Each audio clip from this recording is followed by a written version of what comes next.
You're complaining about systemic oppression. You're complaining about the system is against you. Meanwhile, this other guy came from an even more impoverished environment, started after you. Because when he came here, he ain't come with nothing. Yeah. He moved into the same neighborhood you was in.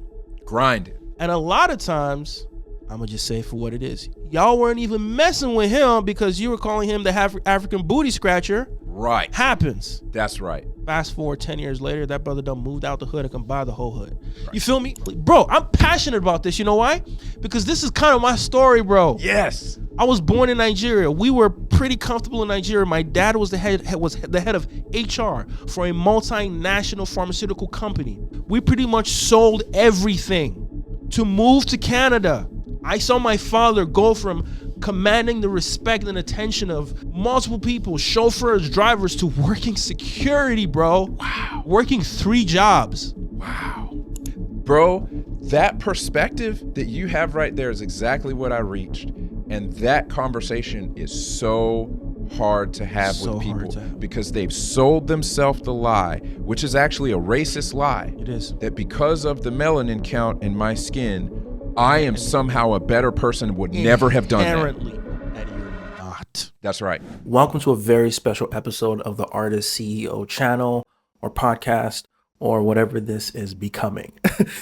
In this episode, I get to do something that I've wanted to do for a very, very long time, which is to have more of like an interview conversation type situation with somebody who's very much like myself, who has a creative background, but also has either experience or a very strong interest in entrepreneurship. And so I finally got to do that. In this episode, I sit down with one of my good friends named Devin Smith. Now, Devin is an illustrator. He's a graphic designer. He's a kung fu master of all things.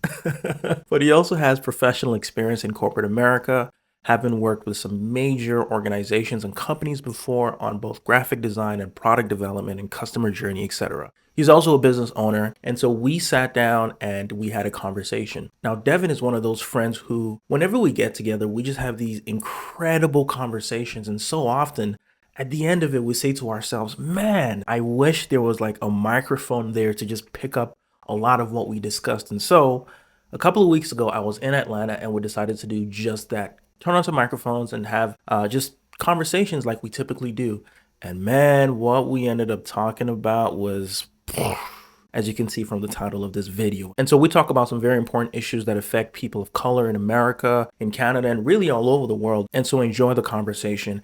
That part of the conversation begins at about, I think, like the 8 or 9 minute mark of this video. Whatever it is, I'm gonna like tag it in the descriptions. And so for the first couple of minutes, we're just talking about who we are, how we met. And so you can definitely watch that or just skip right to the beginning of the juicy part, which is why I know you came to this video. Leave your comments. If you find it valuable, like, comments, share, do all of those amazing things. And if you like this format of video where I'm like having conversations / interview with like other individuals kind of like in this arena, then let me know in the comments as well, because then if that's the case, then I'll make sure I do more of these type videos. So without further ado, here we go. Enjoy the conversation. So to those who don't know, who aren't like, to those people who are like maybe like not, who are just listening to the audio as opposed to watching, and I have my shades on right now. That's just because like whenever I get around Devin, I feel like overwhelmed with like the glory that is this man. Oh, so man, if you're watching and you think I'm just a pretentious like guy, it's not that. It's actually a form of humility to this brother right here. He is. He had to let everybody know. He had to let everybody know that he is cooler than me. He had to let everybody know. He's like, hey man, this dude across the table, this dude, he ain't got musician swag. He ain't got that. I just took them joints off right now, bro. No, man. No. Hey, I'm glad you were able to come down here to ATL and you know, us be in the studio all the way from Toronto. Man. I love the city, man. Dude, I love it. The city loves you. The city wants you to switch, man. We trying to get you to make the decision. You know what I'm saying? Yeah, let your people talk to my people, and then we can all be people. Well, what I need to happen is I need some changes Oh, some of my people. I won't get into all that. Nah, we're not gonna go off the deep end there. But no, in all seriousness though, like if it's God's will, I would love to end up in this city. Right. So a couple of years ago, started I love my city, love where I'm from. Well, actually technically I'm originally from Nigeria, but let's just Nigeria, Toronto by way of Nigeria. But anyways, like Toronto is like I guess home. Yeah. And a couple of years ago, you and I have had this conversation many times. For many reasons that I won't get into like right now, I started looking at other possible places to plant our flag. And my family, my wife and I, and looking at different places. And Atlanta just checks off on pretty much the four main categories of life, which are cost of living, economic opportunities, weather, and I'm not going to say the fourth one. It's a whole can of worms. Oh, yeah. But notwithstanding, like Atlanta is a beautiful city, like for how you and I are wired, being very entrepreneurially minded. This whole country is like that, but there's something special about Atlanta that really celebrates go-getters and go-getters of a certain... I don't know what your audience is like, right? But if this ends up on my, I'm gonna just say it, right? If this ends up on my channel, people know like Black entrepreneurs are celebrated here in Atlanta. Not, you know what I'm saying? I think there's value in that, even though like that's not all of who I am. That's not all of who you are. That is a part of who we are. Mm-hmm. And there's just no city in this country that celebrates Black entrepreneurs the way this city does. This place is ripe with opportunity. I think there's an American mentality that, supports and encourages industriousness and risk-taking. Mm-hmm. And a lot of that is concentrated here in the city. Yeah. And so anyways, a couple years ago, we came here, and this is when we met. Yeah. To kind of like on a fact-finding mission to see if I could see myself living somewhere like this. And boy, I fell in love with the city, man. I fell in love with the pulse of it, fell in love with the weather, fell in love with the feel of it. And ever since then, I've just been trying to find my way back. And I'm trusting that in God's time. And that was when we connected. And you in no small part are one of the reasons that I felt even more immediately connected to the city. You feel me? Like, there's a passage that says there's a friend that sticks closer than a brother. You feel me? And there's another quote that came to mind. And I'm sure you've heard this quote by C.S. Lewis where he says, I'm going to paraphrase, I'm going to kind of butcher it, but it's about friendship, right? Yeah. And he says something like, the truest friends or the strongest friends are found when you, again, I'm butchering the phrase. I wish I knew it off the top of my head, but it's the idea that you meet a kindred soul and you guys are just riffing, you're just talking, and at some point it's like, you too. Yeah. Kind of thing, right? Yeah. And it was a kind of thing where we just connected, and within like a couple of minutes, I'm like, this brother gets it. This brother gets it. I remember that day. I remember that day. It was at church. And I was like, wait, where's this dude from? Like, you know, and then we were kind of feeling each other out, like, all right, you know, on all kinds of measures. And I was like, wait, like this dude's special. Like this dude is special. Yeah. And since then, you've just been so generous with your time, generous with your resources. Whenever I come to the city, I know I'm taken care of. That's right, man. And so, always. Man, yeah, appreciate it. And so this place feels very, like whenever I come here, it feels like, in a sense, it feels kind of like home or home to be eventually. I'm just praying that in the Lord's time, it'll happen. But yes. Yeah, man. That's it, man. Quick story of how we connected. Yeah, I think that it is it's always awesome, you know, to be able to you know, make a friend of a brother in the Lord, right? Mm-hmm. So that was like a big deal, obviously, but there's definitely I do admittedly, because I'll step back in a second. So I do get excited when I meet a brother in the Lord who is also a Black man who shares some of my mentality, because just some of my mentality makes my walk lonely. Yeah, you know what I'm saying? So it's like, you know, I there's a lot of folks who will not they won't take the time to understand why I have the positions that I have on things. Because they view it as, you know, me not showing solidarity when it's like, yo, I think that this is that entrepreneurial mindset that mindset of I don't care. Mm-hmm. I don't care if you think that I'm not capable. I'm going to do it for myself. I am not going to wait. I'm not going to demand anything of you. I'm one, I'm going to be so good you can't ignore me. Absolutely. And two, I'm just going to do it for myself. Absolutely. If you won't let me be over here, I'm going to build my own. Yeah, I'm going to figure it out. And my thing is like, I don't think I am different from a lot of folks in the sense that I don't think that there is a lot of pervasive discrimination keeping me out of spaces. Right. That has not been my experience. Right. I cannot, and I haven't seen anybody that I've grown up with. I grew up in the South for the most part. Like, I mean, half my childhood was in the South. Yeah. When I hear people talking about that stuff, I'm like, yo, like we grew up, you had Nikes. You had more money than me. What you talking about? You talking about a white man keeping you down? Y'all had more money than me. Yeah. And but that's a nuanced view though. Right, it is. Like that's a nuanced view. And we find that in this world, a lot of people want you to just like blindly follow all of the dogmas of whatever social group you're a part of. Yep. And again, like to your point of like us trying to feel each other out, because I'm thinking like, man, people like, I'm not American, you feel me? And so I try to exhibit a measure of like restraint with how I interact, because I do know there are things that I don't know, not having lived here. What I can speak to is to a degree my experience, to a degree theology, to a degree human psychology, no matter where you live, right? But generally speaking, I hold two things, especially on the issue of race. I hold two things in two truths in tandem. One of them is the fact that, like, historically, black people in America, around the world, but specifically America, have been oppressed. And whether or not there are specific rules on the book that still remain, a lot of people would argue there aren't. What I know is that there's still the lingering implications of historically, like, intentionally systematic oppression of black people, right?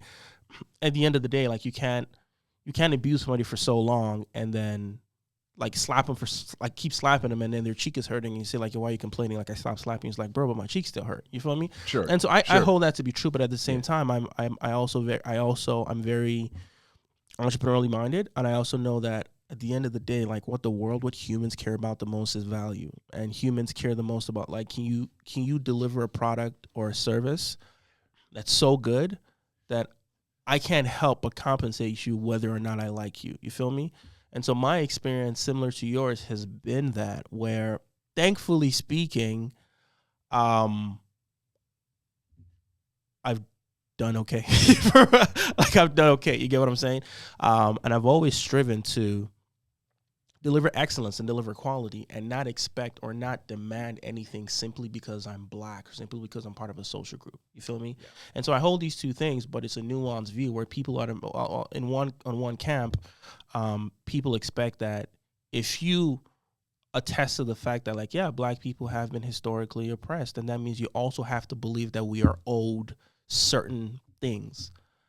And if I say, I don't necessarily think so, I'm automatically other with the group that I thought I was in. Right.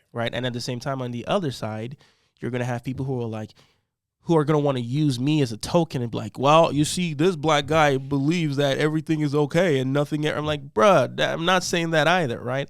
And so I remember when we had that interaction the first time, I'm like, bruh, like if I say how I really feel, I don't know if this guy's going to immediately other me. Right. Because I'm like, I don't know who this brother is. And I think we both realize that we like to think theologically about things. We like to think logically, and we like to think in a nuanced way, right? And actually have conversation as opposed to just, and we're not afraid to disagree. Like, we can disagree with each other, right? And I was like, this brother gets it. This brother is nuanced. He's mature in the way he thinks. He's not dogmatic in how he holds his views. And he's just a good guy. And I think that was one of those things I was like, this guy's good. I appreciate that, man. Like, basically, like I realized that, holding a nuanced view, there was a point at which I was dogmatic about that stuff. There was a point where I was just not willing to hear anybody on the lingering effects, right? Yeah. Like I wasn't willing to hear anybody on that because, because of the way I grew up, and I grew up with people complaining, and I'm looking around and I'm thinking to myself, you're complaining about this, but I'm observing that the problem you have is you, not that. And so my visceral reaction to that has been, like a knee-jerk reaction. Yeah, I don't want to hear anything about somebody else. Like, fix you. You didn't grow up through Jim Crow. Like, don't talk to me about Jim Crow because you didn't grow up through Jim Crow. Right. You wearing Nikes right now. You talking junk to me at school because I don't have Nikes on. Right. But you want to talk about you oppressed? Right. And that's where the nuance and the unpacking has to happen because, like, yeah, you didn't live through Jim Crow, but your parents, or maybe not your parents, your grandparents did. And if your parents lived through Jim Crow, if your grandparents lived through Jim Crow, that means the economic opportunities that they had access to were limited, which in God's providential will, because this is the other part of the thing. You and I are believers, so we also come with that perspective, right? Yes. But if we're to marry two things together, like we're like, okay, your grandparents grew up under Jim Crow. I think I'm getting my timelines right.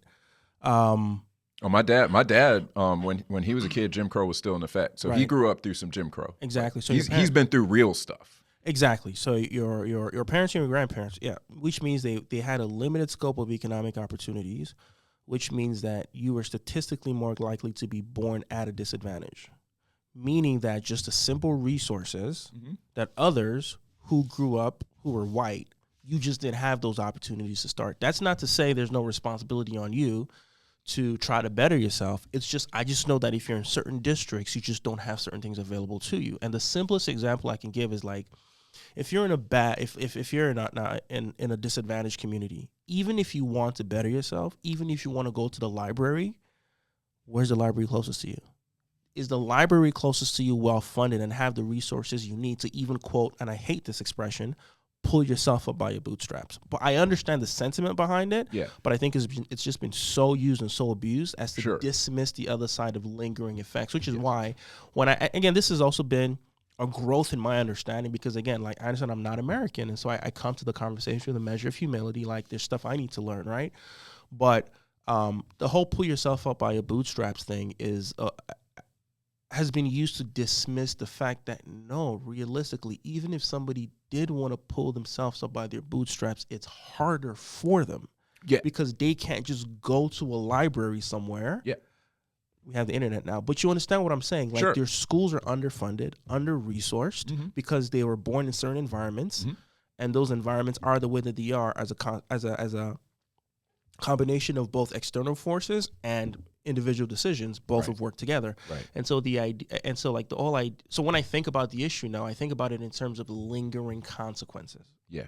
Like, how do we help people? How do I empower people who are in positions where 2-3 generations down the line, they are still suffering a combination of historic systemic oppression and bad decisions? Yes. And that's the nuance. And a lot of times people don't want to own the decision side of it. Because they think that that's handing who they view as the oppressor, the enemy, that's handing them a W that they don't want to hand them, even if it's true that there are decisions. It's both and, right? It's a both and situation. It's like I can acknowledge that, like, this kid who grows up in this impoverished area, or grows up in an area that's not necessarily impoverished, but because of the fact that, like, just there's not generational knowledge necessarily of how to advance. That it is going to be harder for that person. Because I have experienced that. Where I will be hanging out with my white friends who make the same amount of money as me, but their understanding of stuff is definitely advanced as far as finances Yeah. and how to get ahead. Like their understanding is advanced beyond mine. Because their communities are steeped in that knowledge historically Yes. for generations. Yes. And so I start asking questions like, yo, where did you learn this? Like, oh, we used to talk about this at home. I'm like, all right.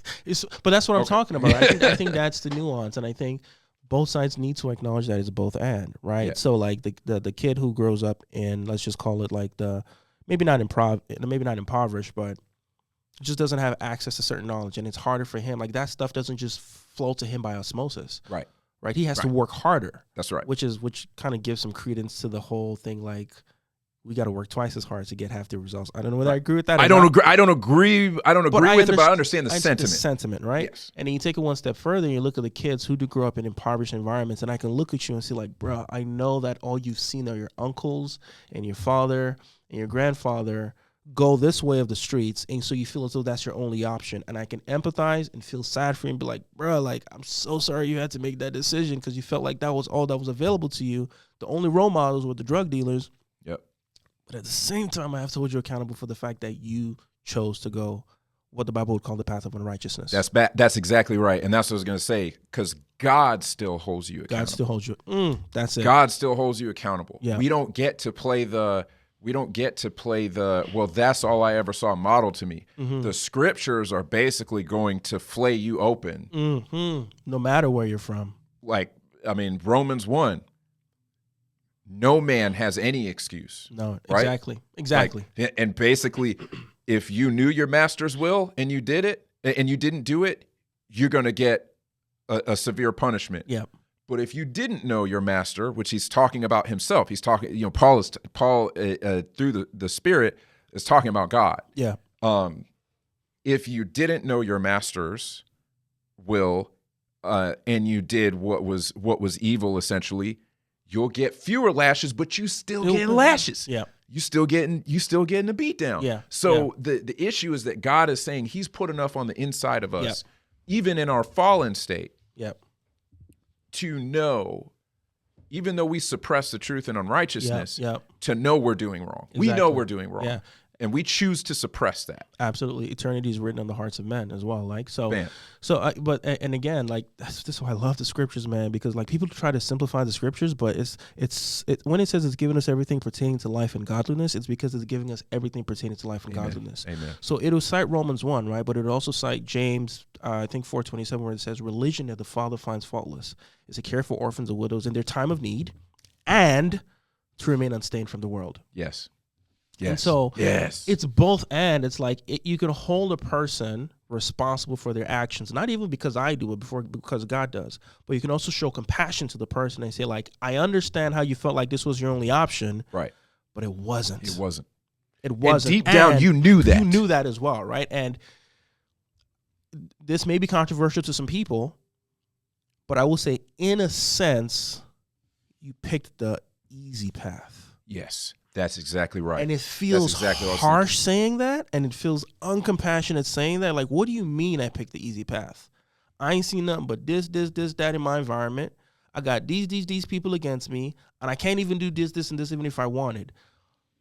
Be that as it may, the path of unrighteousness is the broad road. It's still the easier path. It's still the easy path. The more difficult thing would be to... And it's God that empowers. I say this not from a high horse because I know, like, but for the grace of God, there go I. Amen. You know what I'm saying? So I'm just saying it as a reality. Like, it's God that empowers us to do this. But the harder thing is to trust God and pursue righteousness and pursue discipline, even if that's the more difficult thing. You know what I'm saying? And then if you want to make this even more complex, one of the things that helped even further refine my thinking on this thing, because again, like, kind of like you, when I was like getting schooled up on like the state of Black America and how it got to be what it is and looking from the outside in and blah, blah, blah, blah. There was a period of time in which I was like more dogmatic and more like the majority of how Black people would speak. And then I had to kind of like think through it, pray through it a little more. But one of the things that I started thinking about was that, and this is it's going to tick a lot of Black Americans off, bro. Like, I'm just saying. I started looking at how other Blacks in America, non-Native Americans, perform in the same context. Now, I'm Nigerian. Shout out to my Niger boys and Niger girls out there. And so a lot of people don't like Nigerians. But a lot of the data, whether it's in Canada, US, UK, wherever you go, immigrant communities, Black immigrant communities, especially Nigerians, tend to outperform, crush the game, everybody else, killing the game, like outperforming white people, killing the game, outperforming. They're still, I think, numerically the smaller number, but yes, outperforming other locally born Black Americans. That's right. And then I was like, there's something to, there's a conversation to be had here. I'm like, bruh, you're complaining about systemic oppression. You're complaining about the system is against you. Meanwhile, this other guy came from an even more impoverished environment, started after you. Because when he came here, he didn't come with nothing. He didn't move out to not the 90210 or whatever the Podge zip code is. Yeah. He moved into the same neighborhood you was in. Grinded. And a lot of times, I'm going to just say it for what it is. Y'all weren't even messing with him because you were calling him the African booty scratcher. Happens. That's right. Happens. That's right. You know what I'm saying? Absolute facts. You talking about how the system is against you. Yeah. You finding another Black brother who came from another country. Yeah. Talking down on him. Meanwhile, that brother says, okay, you know what I'm going to do? I'm going to do my taxi overnight. I'm going to go to school during the day. And I'm going to have my side hustle. Fast forward 10 years later, that brother done moved out the hood and can buy the whole hood. Right. You feel me? Right. And so like when I was looking at the stats, I'm like, bro, the idea that Black people are just like disadvantaged just by default because we're Black, I'm like, the data doesn't show that, bro. Like I can empathize with the fact that like, yes, there's been historic oppression and there's lingering effects. Like you can't take that away. But bro, you can't just tell me that because you're Black, the system is against you, because I'm seeing other Black brothers come from other places, and then I've heard people say like, "Oh man, well they don't discriminate against foreign immigrants the way they do." I'm like, bro, that means nothing. That is not true. Now you're just making up stuff. Objectively not true. Now you're just making up stuff because if the issue is they're against you because of your skin color, then that white man should not care where that skin color is coming from. It's just I don't like Negroes, right? So I'm not going. But at the end of the day, a lot of times, and I'm gonna just say this, I think, because we don't have that entitlement, we're willing to do what is absolutely necessary. That's right. That's exactly right. So you complaining about the fact that, and another one of my homies, like he said it, like I don't understand some of these situations. Like we were all presented with the same opportunity to work a triple shift. You didn't want to take it. I took it, and now you're mad at me that I'm taking your position. I'm like, bro, you didn't want to take it. But I took it because I understand this is what I have to do to move to so you can't be entitled and at the same time be upset that the system is against you. You feel me? And I think this is one of the reasons, like, and this is going to sound so uncompassionate, but I promise you, I say this because I am compassionate and I know I don't know all the details, but by the world standards, and I'm not saying there's poverty, there's disadvantage here. But you're talking to a brother who's coming from a worse form of poverty than you can even ever imagine. And so it's relative at some point. So what is oppression for you is opportunity for the other. And that's perspective, you can right? Quote me on that. That's amazing. That's amazing. And that's what, so half of my family is from Trinidad. Yeah. Trinidadians are another one of those foreign Black demographics that outperform other ethnic groups. Yeah. When they leave that country and come here to America specifically, outperform, and I think that may even be true. That may even be true when Trinidadians go to other countries. Because it's coming from.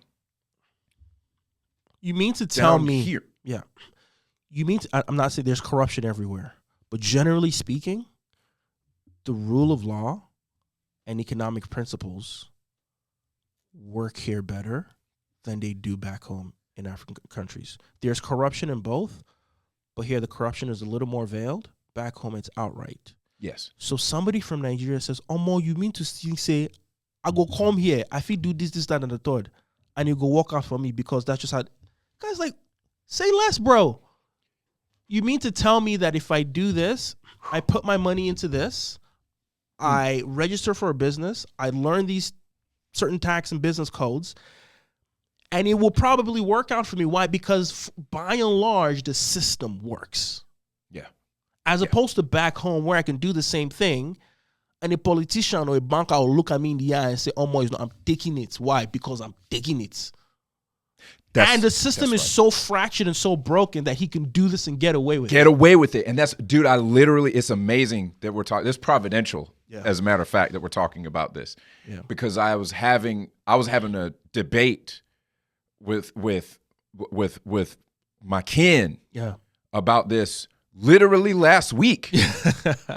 This exact same conversation. Yeah. And that is, I have friends who are from India, who said the same thing. Another demographic. Outperform. They, on the whole, outperform. Like I want to say, I want to say that Nigerians, I think, are actually number one in terms of African populations. Yes. Yeah. It may even be in the States. It may even be. Period. Nigerians might be at the top now. It used to be Asians. Like, I can't remember who's number one and number two, but basically, like, if you're looking at ethnic groups, maybe it's Indians. I just know that, like, literally, you got to go through a couple of demographics to get to white Americans. When you're talking about ethnic groups, as far as how they perform, you have to get through you got to get through a couple of demographics before you get to white Americans. Yeah. And so when you're looking at that, like, my Indian friends would basically say, like, we had a conversation one day. I was at work. We all in the conference room together. We just, we working on stuff. We're talking. Yeah. As they hold us up, we were all contractors. They hold us up in the conference room, and you got several different demographics sitting in the room. A regular day in Toronto. Yeah, right. This was Charlotte, North Carolina. It's like, people don't think that stuff happens in the South. It's actually amazing. Not that uncommon. Go to a major metro in the South. It's still a melting pot. Like, amazing. But I remember they're talking about back home. Like my one friend, and he and I still text every now and again to this day. He was talking about, Indian holidays, and he was very proud of India. And I remember asking him and my other friend, I was like, hey, like, if y'all ever had the opportunity, like, would you move back to India? And they literally answered at the same time. And he was like, yes. And she was like, absolutely not. And then they turned to each other and like, how could you say that? And so then they back and forth, they back and forth, and I was like, oh, this is interesting. Exactly.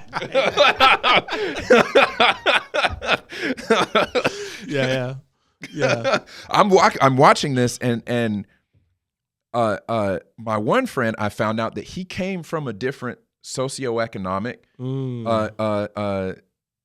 rung on the ladder in India. He came from a different state and a different socioeconomic, caste. Yeah. So, like, he's talking about how he's like, how can you say that? Blah blah blah blah blah blah blah. And she turns to him and she's like, everybody didn't have as much money as you.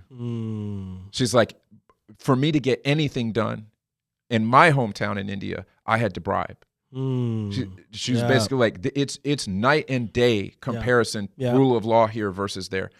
The fact that I was able to escape, I will never go back. Okay. She was very passionate about, she will never go back to that. That's just such a,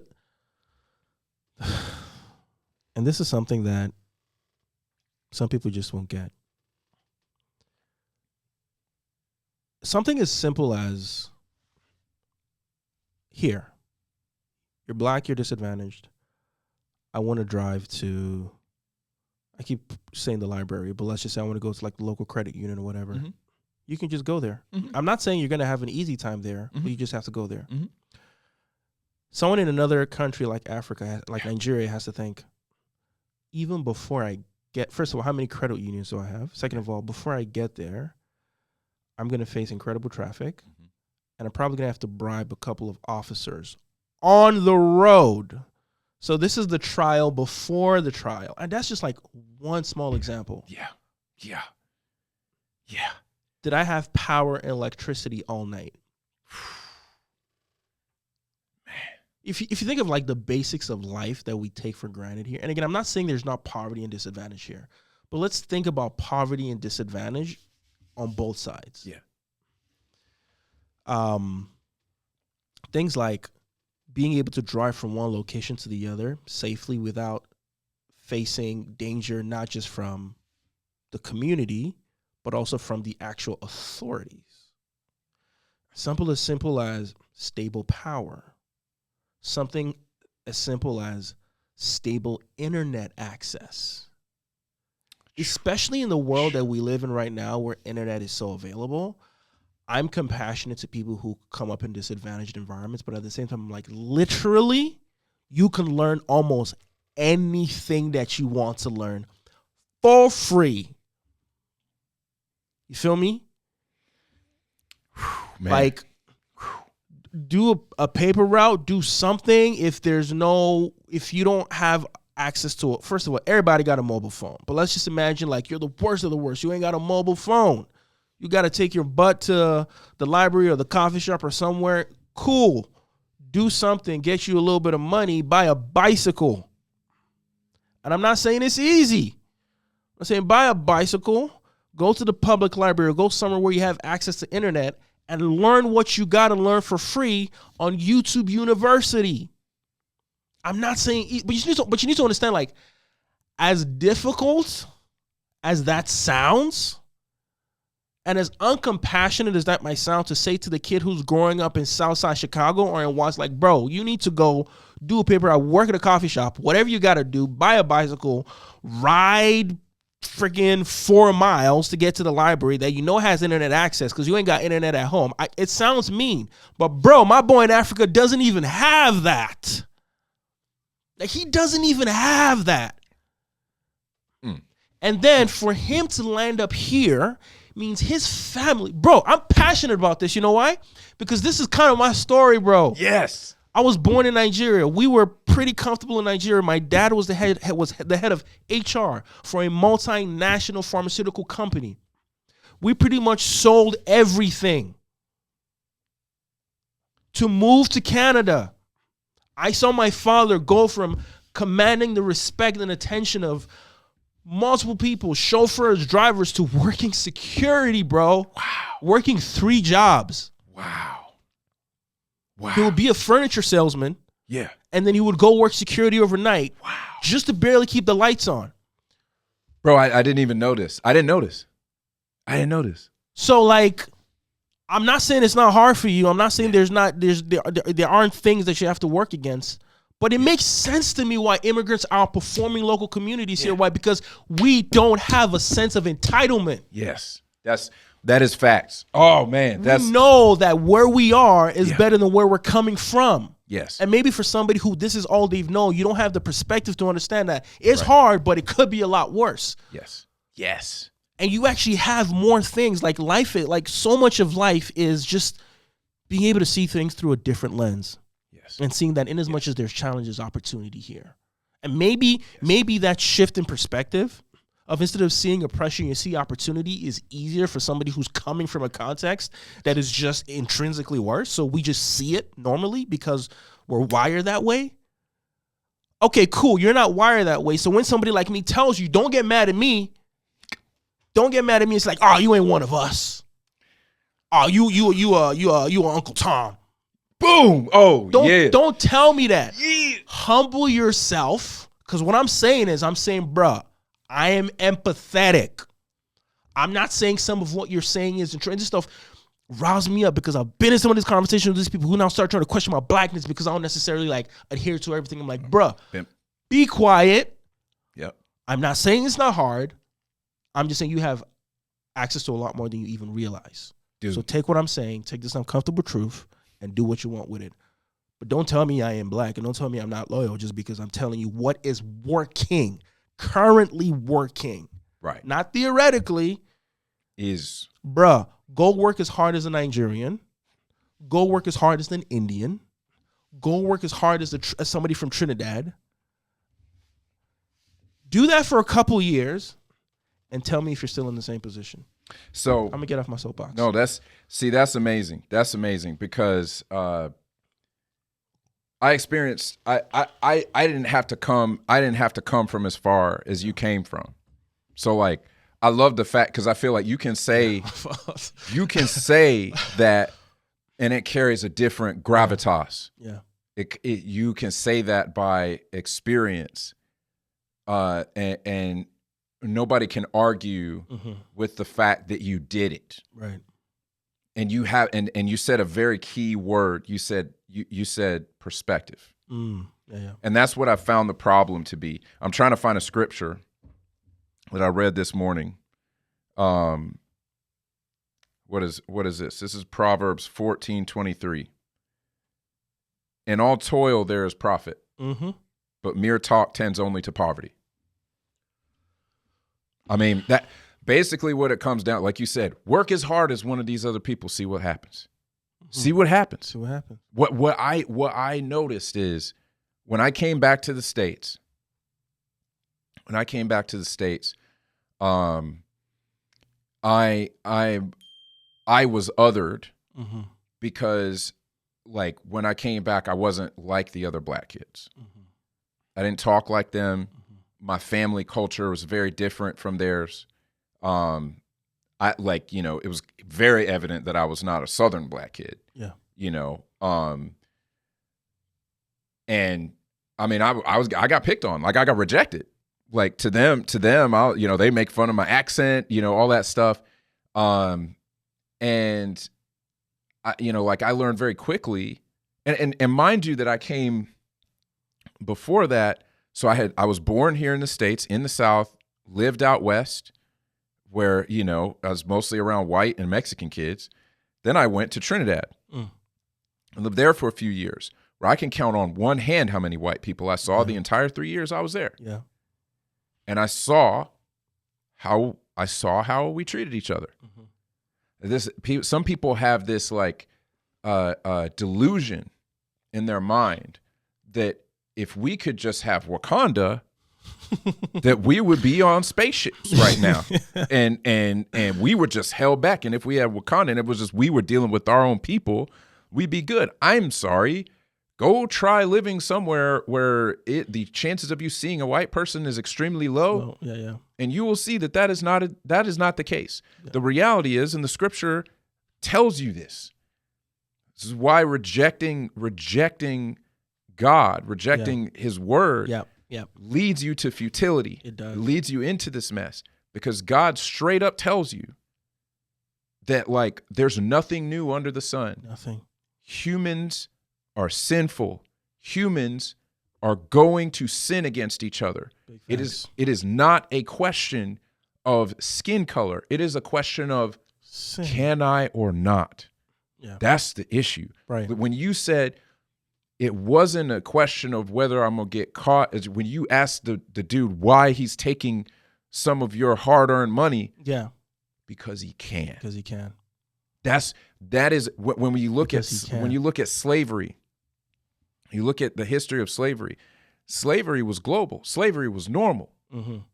Like, American slave trade ain't even the worst slave trade that there was. It was not even the most brutal slave trade that there was. Which is crazy to think about. Right. That's a whole tangent we can go into. The worst slave trade did not happen on this continent. As a matter of fact, there's still slave trade going on that somehow people just don't want to talk about. But whatever. That's a can. But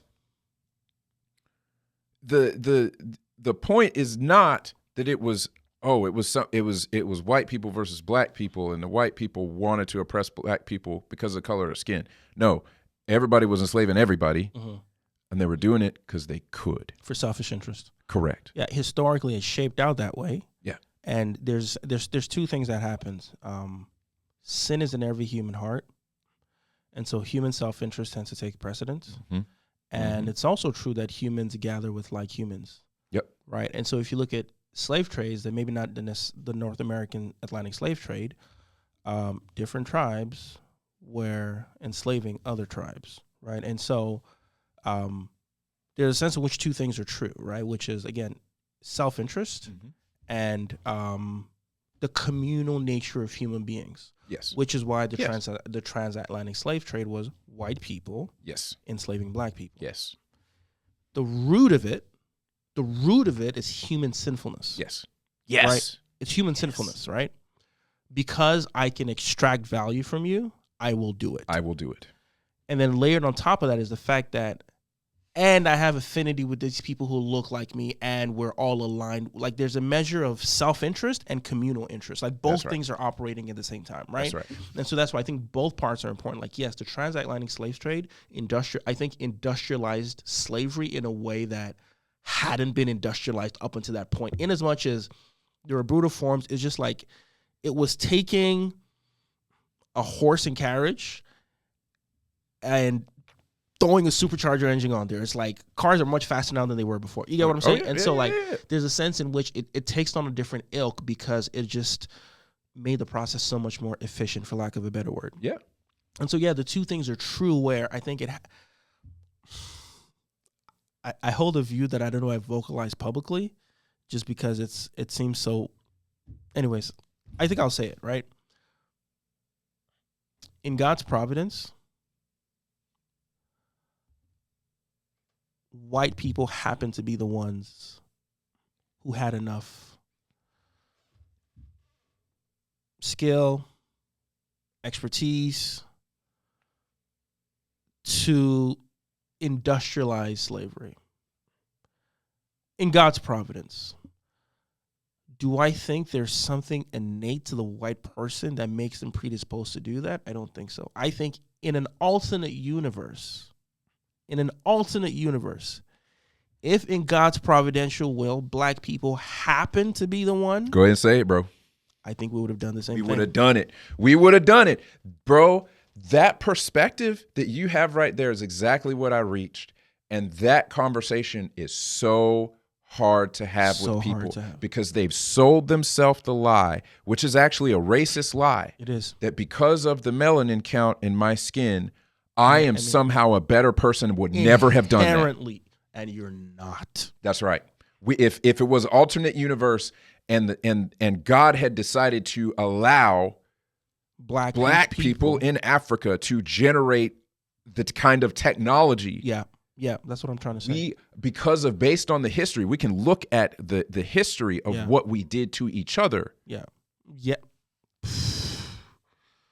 We would have been just as evil. Because the root of it, and this is where without a biblical worldview, it falls apart. Correct. Because you can only get here with a biblical worldview. That's exactly right. Because the root of it is sin. It's sin. That's the answer. The gospel is the answer because that's the only cue for the root, which is sin. It's amazing, man. It is amazing to me. You are literally the only other black person I have ever heard say that. Yeah. I have not even vocalized that because to get to the point of getting to vocalize that in a conversation with somebody on this is so difficult. Because there are probably a couple of chairs that have been thrown at you already. Right. You know what I'm saying? I know like some people have tuned out and aren't hearing anything else. Without a fundamental understanding of Jeremiah 17:9, that the heart is deceitfully wicked above all things. Who can understand it? Without an understanding that all flesh is as grass, without an understanding that all have fallen short of the glory of God. All, my brother. Go ahead and preach it, man. Like, if you don't understand that, then you will almost inevitably arrive at a conclusion that positions you at a position of authority. But that's the beauty of the gospel. The ground is very level at the cross. God says, all flesh, right? No one is righteous. No, not one. And so I can look at how history has turned out and lament the fact that white people enslaved black people en masse and say that was wrong, that was wicked, that was sinful. You get what I'm saying? And say like, bruh, if we were in the same position, we probably would have done the same thing. Without question, bro. Without question, we do the same thing. Without question, we wind up doing the same thing.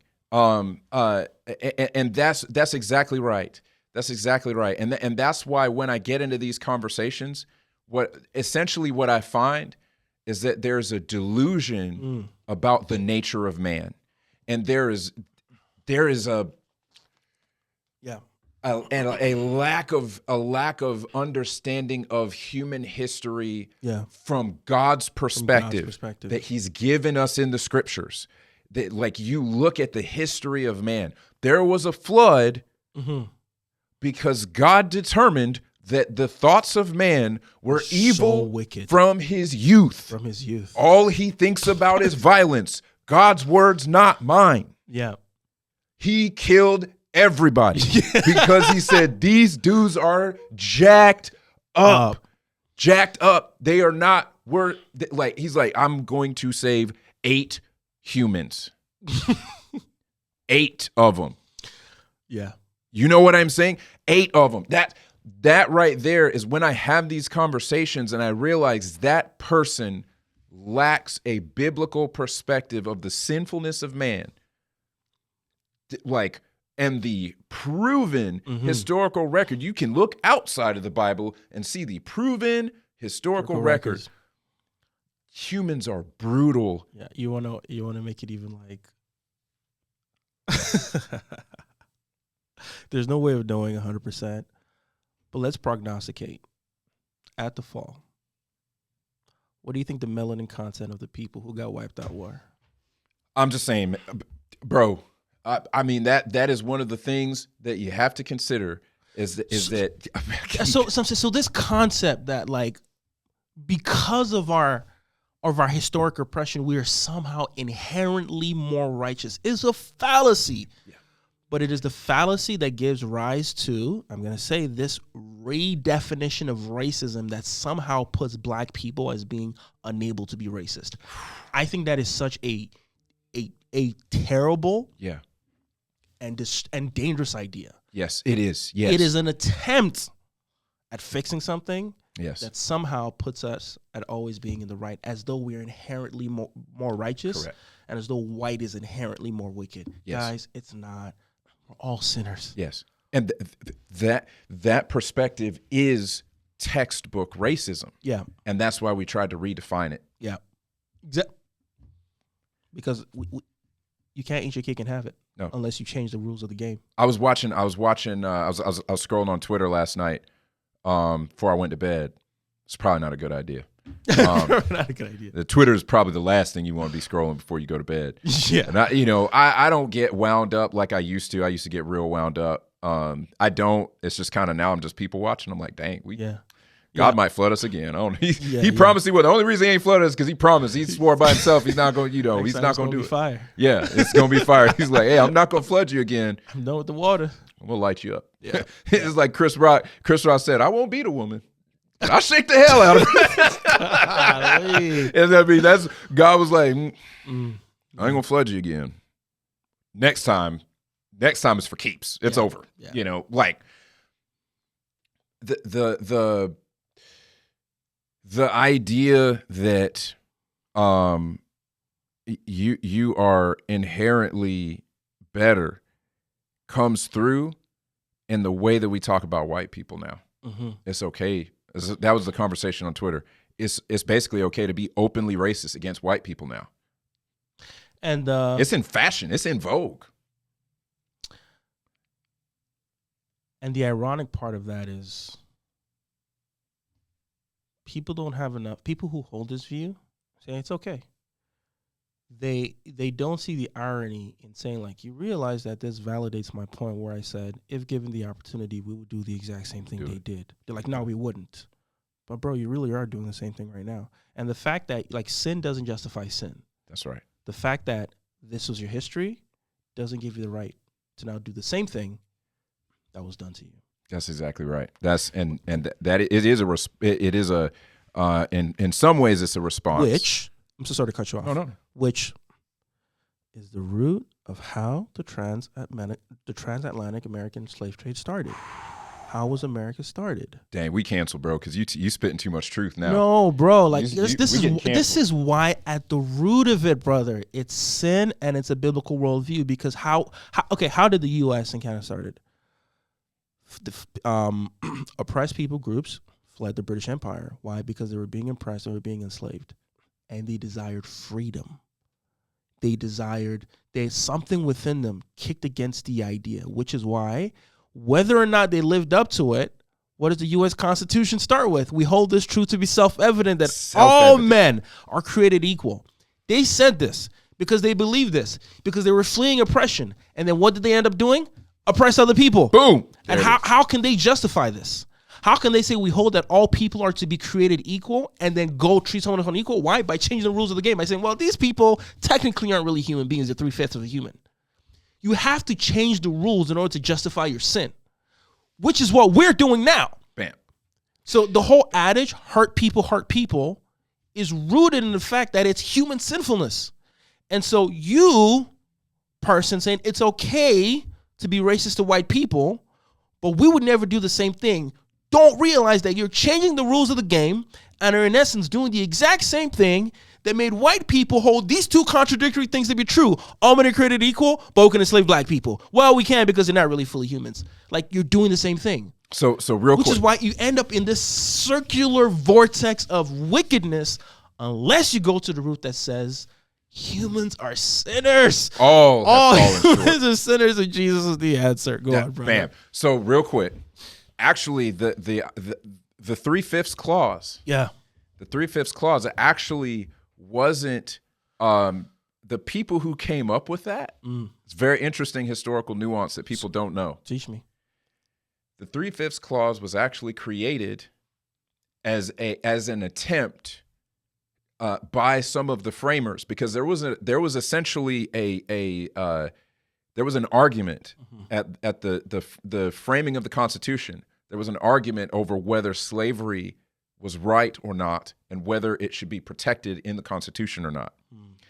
And the Southern states were never going to agree to join with the Northern states if they didn't get to keep slavery, because it was much, much, much more critical to their economy.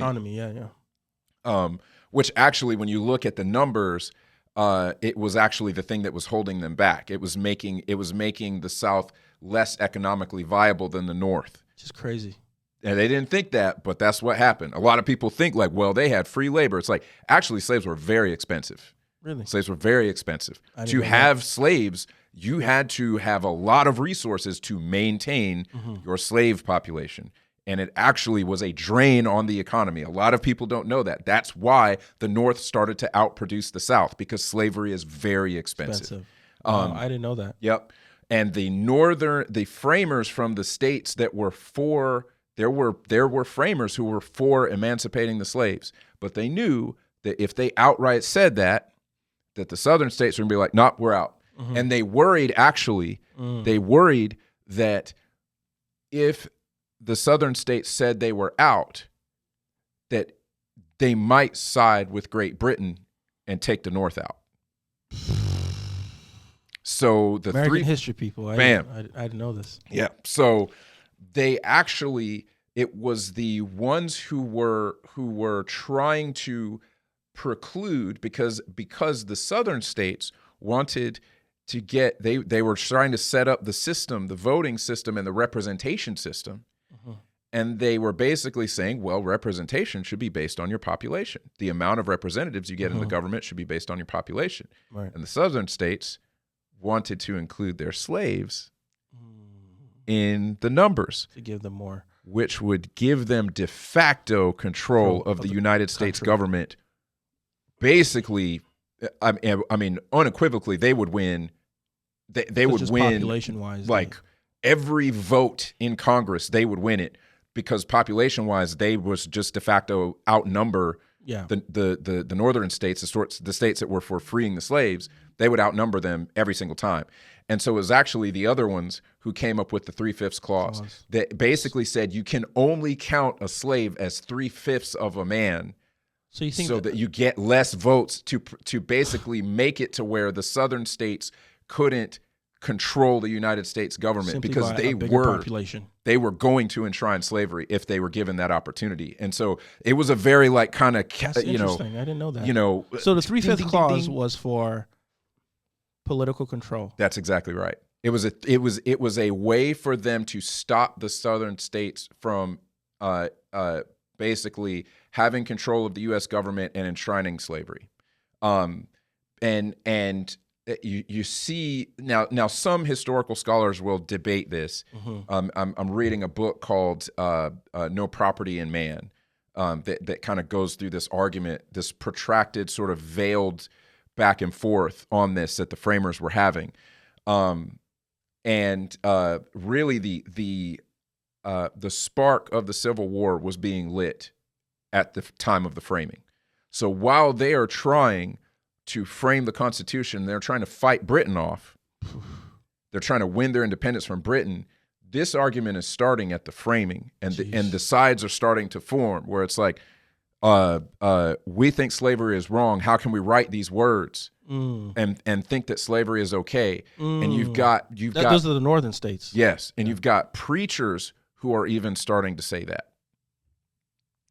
And then you got the southern states who are now they're trying to justify slavery based on skin color. That's kind of where it came from. Right. As they were trying to base it on skin color, and they started to try to use biblical verses to justify slavery.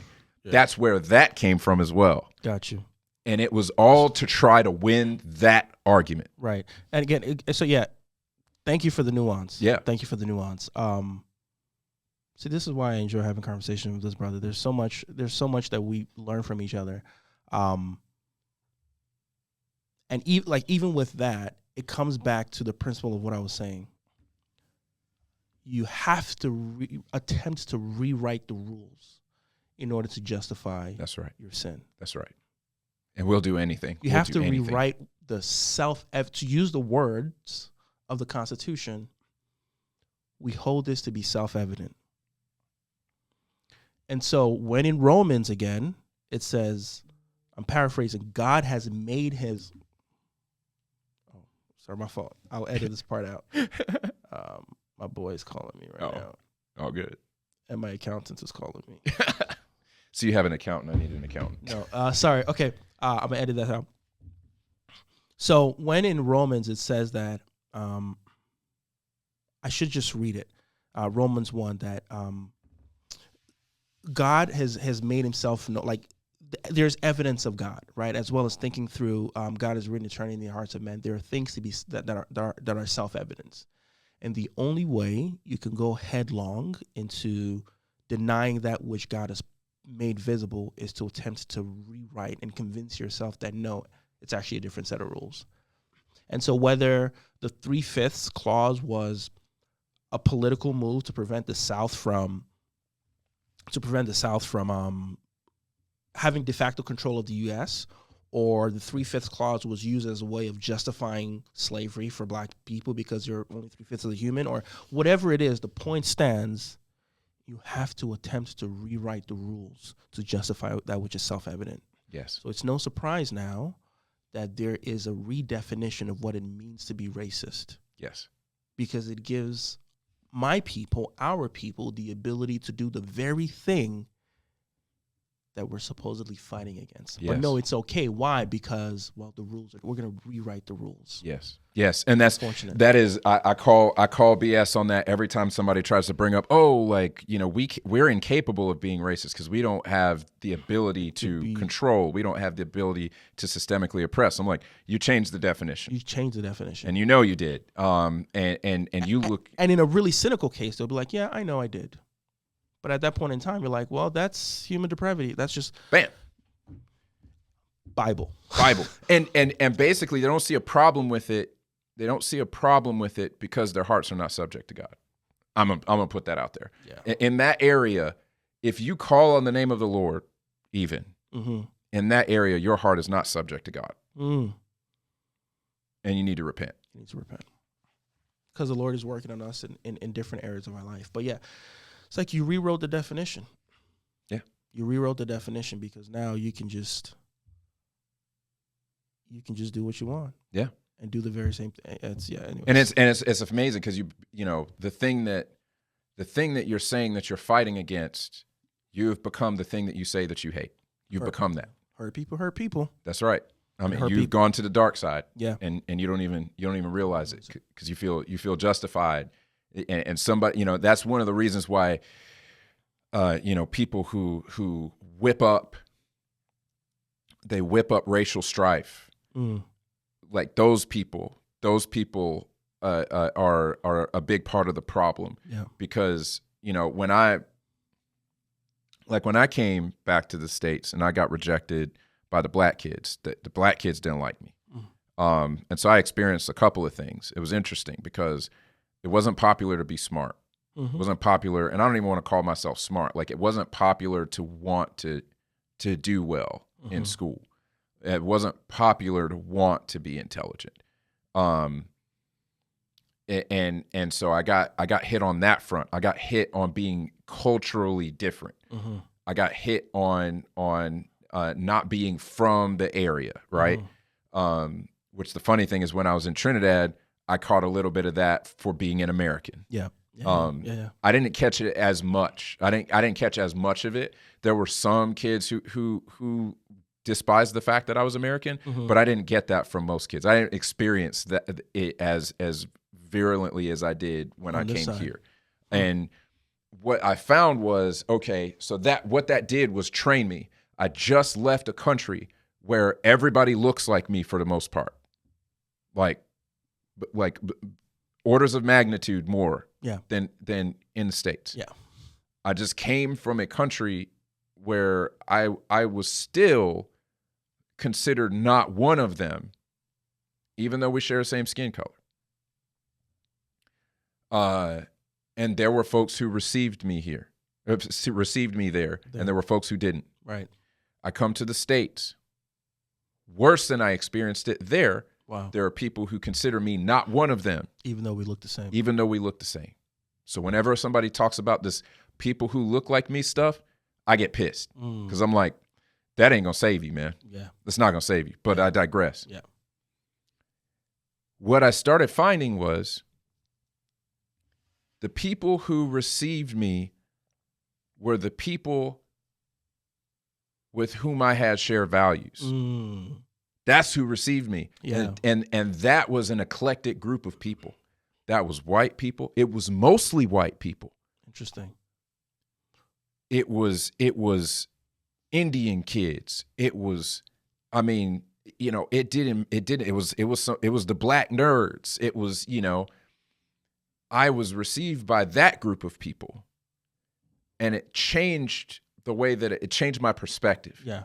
And I do think that because I've lived in another country, I have perspective. I lived in a majority black country. I have perspective. You have more perspective than. That's the other part as well. Some Negroes just ain't left this place. That's right. Yeah. Some folks they really need perspective. Like, sometimes that's my answer. Sometimes when some people say stuff, I'm like, go live somewhere else. Now, I can't say that to some of my folks because we've been in the same places, right? But I looked at that, and when I came back, it was like, yo, I did experience some racism, but it wasn't really very much. I didn't really experience much racism. And I am in the heart of the South. I was living in the first state to secede from the Union during the Civil War. South Carolina. I was living there, and I didn't experience nearly as much racism as one would expect coming from somewhere else. And I was actually more received by the white kids than I was the black kids. And so I was getting invited to their house to go spend the night. So interesting. You know what I'm saying? Like, I'm starting to see what they are like, what their culture is like. Some of the racism that I experienced were from kids who invited me to their house to spend the night. When certain things happened, I saw certain views come out. And I was like, oh. From the white kids? Yeah. Yeah. And that also helped me to understand human nature more. It's just like, yo, this dude, he doesn't really have a problem with me. He sees his racism as a way to solve a problem or something, and it's just silly, it's stupid. Right. But I saw, I was like, I know this guy. Right. Where did that come from? Where was that hiding? And why does he let me come spend a night at his house? And we talk about, teenagers talking about starting businesses together and stuff. Yeah. But then when something happens, somehow the N-word come out this dude's mouth. 9/11 happens, and you calling all them people out there sand niggers. Like, see, I think, and this is the complexity and the nuance of it. Yes. Because what you are not saying is that there is no racism, either veiled or explicit, or in the hearts or in the minds of certain people. Not saying that. Right? And there will be people in positions of authority, whether that's in government or industry or the police force, who have prejudice against people simply for the color of their skin. So I know you're not saying that doesn't exist, but this is the nuance of it, where, and I don't have the answer to this, somewhere in that kid's psyche, probably as a function of his lineage, Yes. holds on to these aberrant ideas that selectively manifest themselves depending on the context. That's exactly right. And it's stuff like this that gives credence and gives me compassion Yes. to black people who always feel defensive around white people. Right. And this is why it's nuance. Yes. Because I can be a brother who's like, yeah, we cool, but I know if Ish pop, you know what I'm saying? Yeah. Like brothers, believers, who are like, and I'm like, bro, I don't blame you, because based on what you just told me, it can be difficult to just have, not impossible, but difficult to just have complete, unguarded trust in, I hate to say a white person, because there's that fear that, will they ever turn on me? Is there something under the surface? Under the surface that I'm not aware of? Maybe they're not even aware of, right? And I don't have the answers to that. All I can just say is maybe it's context specific. I don't know. Yeah. Like, I'm thinking of these two guys right now, and I'm not going to name who they are, but they're business partners. They have a pretty successful company. One is white, one is black. They've been in business for 20 plus years.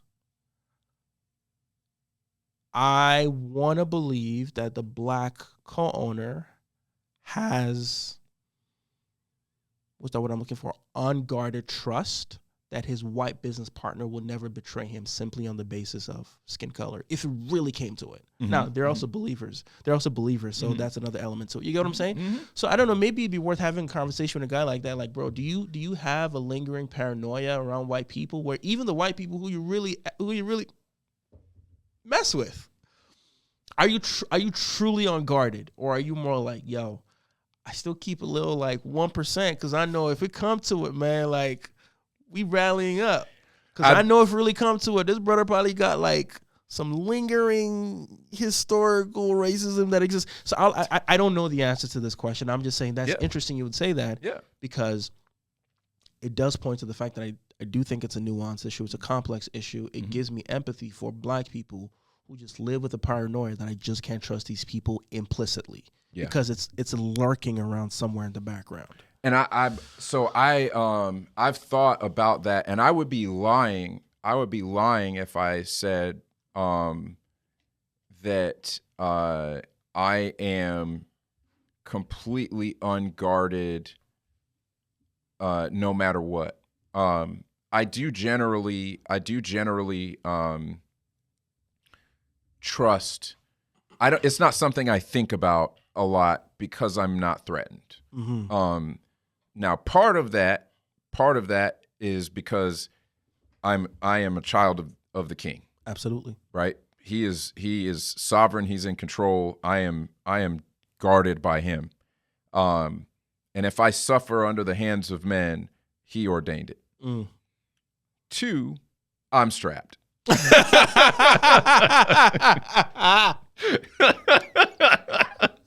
So America. My goodness. I am strapped. And even if I don't have my gun, I have spent 13 years trying to kill, learning how to kill people with my bare hands. With these hands. So like, if you want the hands, like, you know, there's we have spent time making sure, and I think every man should do that. He's not lying. This brother got a dojo in his basement, y'all. I can attest to it. This brother got like the wooden dummy. I'll be like, bro, I don't even know what to do with this right here, man. Hey, I'll show you a little something. But I you know, dojo. So that's the other reason is I'm not a fool. The reality of the matter is, I don't think I can 100% trust anybody who has not demonstrated to me that their behavior is controlled by God.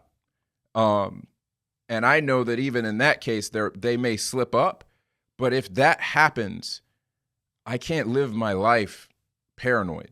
I can't live my life. That's no way to live life. That's not living. That's not living under trusting the sovereignty of God. Right. And you know what passage comes to mind? 1 Corinthians 13, love hopes all, right. Love believes all. That's right. And I was literally getting ready to quote that. That's not living under 1 Corinthians 13. It's not. And if this guy or gal has given me no reason to doubt or trust, some will say, Shopa, you're being a fool.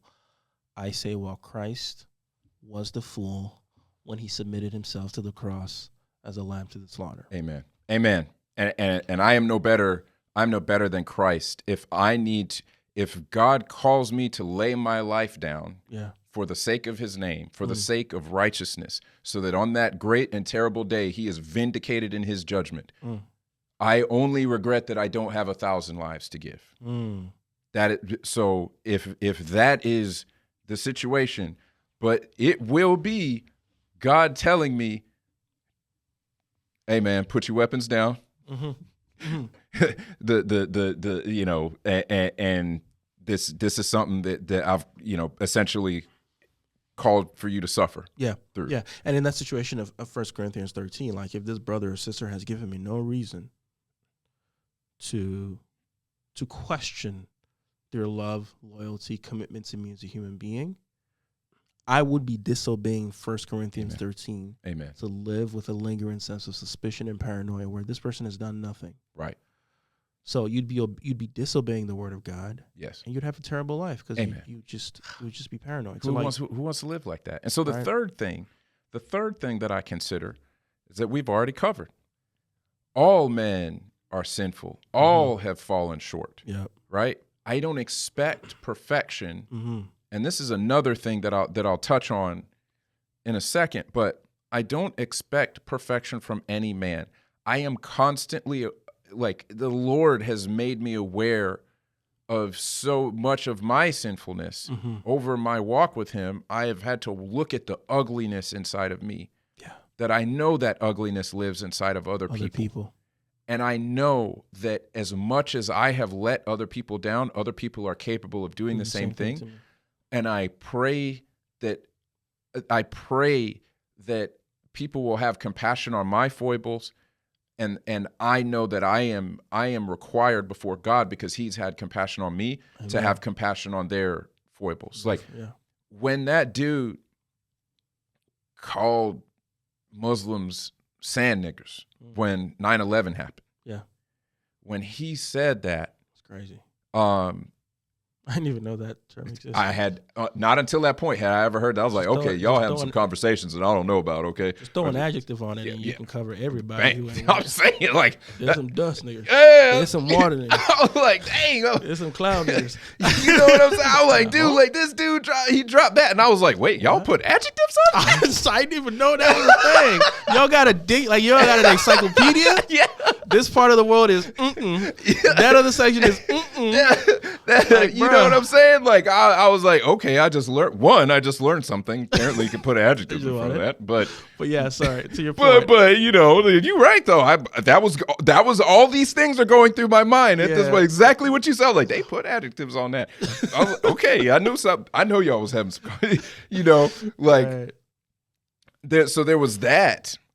And then there was that, but there was also like, he's afraid. He's afraid. He is doing this as a protective mechanism. He is afraid. And there is hatred he needs to deal with in his heart, but he is afraid. And it's interesting because, you know, I'll be a nerd real quick.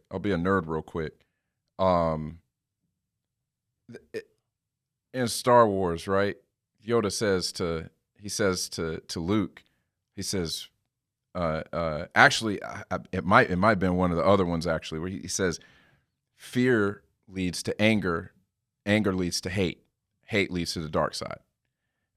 There is a truth baked in that. My friend, his anger was rooted in fear, and his hatred was rooted in both of those things. And I realized at that moment, I was like, this dude is afraid, and I can look back on that now. And it's crazy, I'm having these thoughts as a sophomore in high school. I can look back on that as a believer, because I was not a believer back then. He was going to church. I would go to church with him, but he was not a believer either. I know that now. I didn't know that back then. I couldn't tell the difference back then. But I look back on that now, and I realize that he was not leaning on God for his ultimate providence and safety. That reaction comes out of, oh no, they might get me. I don't trust none of them. They sand niggers. That's what that is. He's trying to protect himself. And that doesn't make it right. That doesn't make it good. It is sinful from multiple angles, actually. Yeah. I'm not saying I don't understand it, is the point that I'm trying to make. Like I can understand now where some of those things come. Just the same way when I'm around black folks and they say racist things. Yeah. I can understand where it came from. I understand like, you know, when I know people who went through real stuff, who had guns pointed at their head. Like when I know where their stuff comes from. Yeah. I, as a fallen man, redeemed by a perfect God, I understand. I see the fallenness of that, and I know like that's something that there has to be trust in the Lord in that area for this person to be able to let that go. I don't feel threatened, and that's why I can trust. There's situations, man, to be honest with you, there's situations where there's one situation where I was on a board dealing with a school, and a friend of mine, his kid wound up saying some racist stuff to his teacher. And it apparently happened on a couple of occasions. Wow. It might have said some racist stuff to a couple of kids. I noticed, dude. I know their family. We rock with these folks. Like we close, right? So I know that like he doesn't actually think these things. I mean, they're appalled that like this stuff happened. Like this rocks their family. It's like, what? Like, son, where is this coming from? Because it ain't from them. Right. But I had to keep in my mind the possibility that it might have been from them at a different time in their life. And so that had to be the understanding of we brothers in the Lord. Both of us came from a sinful past. Oh, John Piper. You know what I'm saying? I had to have the understanding. And then also on top of that, I had to be in a position to defend them against people who then assumed that they were all racist. And I took arrows for them. Yeah. I took arrows for their son, who I find out probably looks down on me because of the color of my skin. Yeah. That's the gospel. That's the gospel. That's the gospel. But today, I can sit down with that boy. We can get the sketchbooks out and draw together. And I know that he's a little kid in need of a savior. Mm-hmm. And I know that does not have to define him forever. No. And that does not control my place in this world. It's not the unforgivable sin. Not only does it not have to be him forever, I am not threatened because I don't believe that my place in this world is determined by him. I believe my place in this world is determined by God Almighty. So even if he wasn't a person in a position of power over me, and he wasn't a kid, where the position of power was swapped, I had the power to try to destroy him and his family based on the position I was in. I know that I am ultimately where I am because God is sovereign. So that gives me the ability to look at these situations and not respond out of fear. My reaction doesn't have to be out of fear because I walk with God. And for me to respond out of fear is to sin against him because I don't believe he's in control if that's what I'm acting out of. There's nothing else to add. I do have one thought, but like, I think that's such like a beautiful place to end it, man. Boy, but that is the gospel. Amen. That is the gospel. Living out of faith instead of living out of fear. Because if you are acting out of fear, it materializes into sin. Yeah. If I live with lingering suspicion, it comes out as confirmation bias. Yes. If you train yourself to see something or expect something, you will see that thing. Oh, man. It's so true. But that's living out of fear, not out of faith. I don't want to like go too much because I think what you just said, and we can keep talking forever. Yeah. But we do got some more work to do today. Amen. This is why, like, no matter what we talk about, like, we came to this conversation not really knowing what we're going to talk about. Amen. Right? Yeah. So Devin and I connect on multiple levels. We connect, obviously, on the faith. We connect philosophically, spiritually. But one other area that I thought we would get to cover, which I haven't even covered, is just like the interplay between being a creative and also being entrepreneurially minded. Like one of my whole platforms is the Artist CEO. We're not even going to talk about that today. No, we can't. That's a whole nother conversation. Oh yeah. But what I do want to say is this. This is why, if you follow me on my platforms, if you follow Devin, if you follow this, the gospel is the root of it all. Amen. The gospel motivates our creativity and how we choose to approach that and how we choose to make great art, and motivates our entrepreneurship, why we're choosing entrepreneurship as opposed to other things. What good can we do for the glory of God? Yes. How we go about pursuing our businesses, or whether we're talking about who we are as Black people. Like, we come back to that as the essence of it all. Because, brother, and this is no credit to me, it's just the grace of God, because it is God who saves and God who keeps. Amen. But I will say this. I done searched high and low, and I cannot find a worldview, a teaching, a philosophy, an ideology that better explains the world. It is both consistent and congruent with itself, as well as with understanding the roots of all of human nature. This is why everything comes back to the gospel for us. I don't know what else to add to that, man. This has been like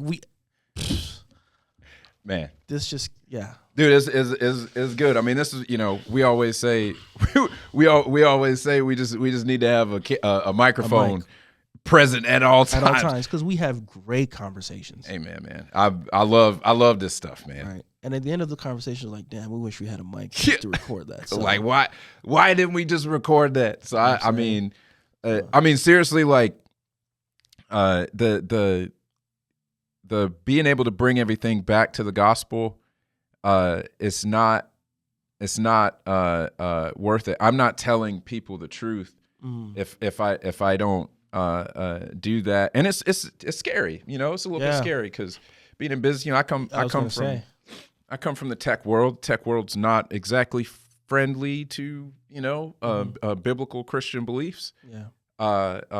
Because you operate in corporate. Yeah.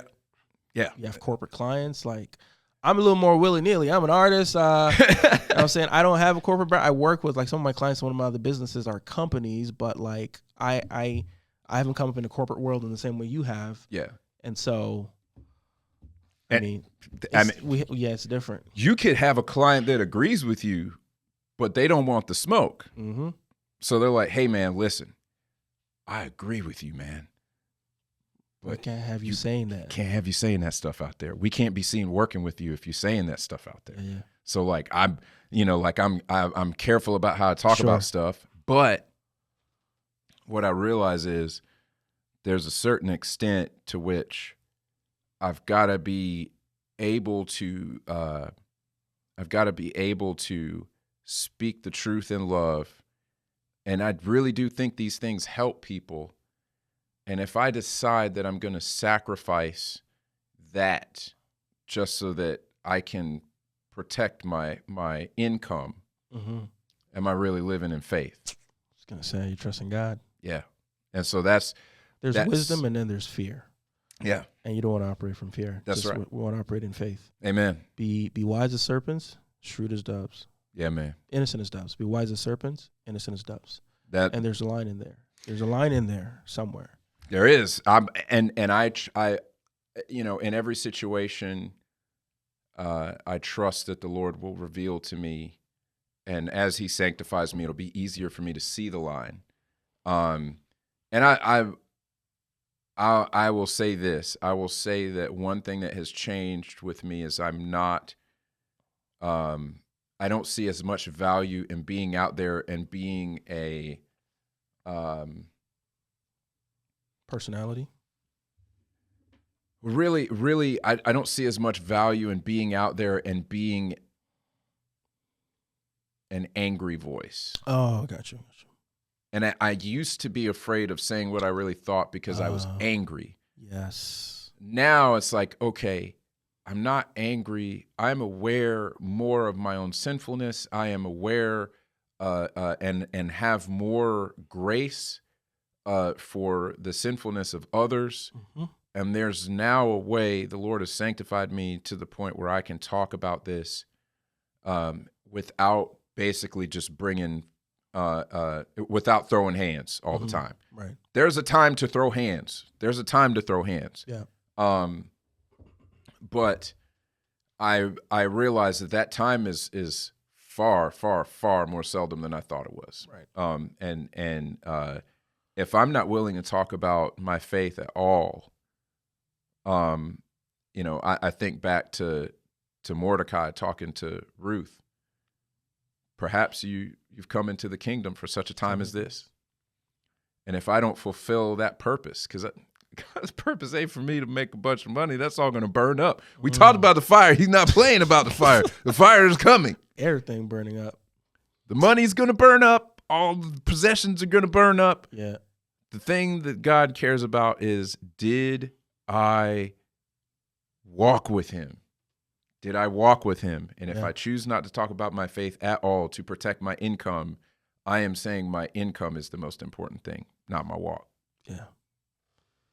May God give us wisdom in knowing how to navigate that line. Amen. Yeah.